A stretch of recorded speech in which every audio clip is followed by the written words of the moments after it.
দোয়া আটকে যায় কেন জানলে কাঁদবেন। দোয়া তো করছি কিন্তু কবুল হচ্ছে না কেন। আল্লাহ বলেন, আমি দোয়া কবুল করি যখন বান্দা আমাকে ডাকে। সূরা বাকারা। তবে কেন দোয়া আটকে যায়, এর কারণ কি, চলুন একটু আলোচনা করি।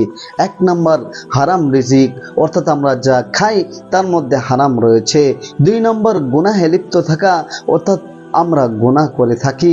তিন নম্বর, মন থেকে না চাওয়া, অর্থাৎ আমরা যা চাই মন থেকে চাই না।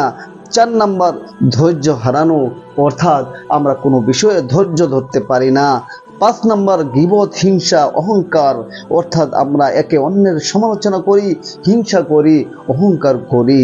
এই জন্যই আমাদের দোয়া আল্লাহর দরবারে কবুল হয় না। এর সমাধান কি, চলুন সমাধান সম্পর্কেও আমরা জেনে আসি। এক নম্বর, খালিস অন্তর, অর্থাৎ যা চাইবো খালিস অন্তরে চাইবো। দুই নম্বর, হালাল রিজিক, অর্থাৎ যা খাইবো তা হালাল হতে হবে। তিন নম্বর, কোরআন হাদিস অনুযায়ী জীবন, অর্থাৎ আমার জীবনকে কোরআন হাদিস অনুযায়ী গড়তে হবে।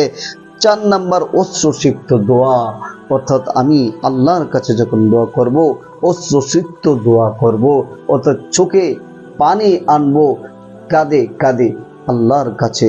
তখন আল্লাহ আমাদের দোয়াকে অবশ্যই অবশ্যই কবুল করবেন। আমরা আজকে জানতে পারলাম দোয়া কবুল না হওয়ার কারণ এবং এর সমাধান।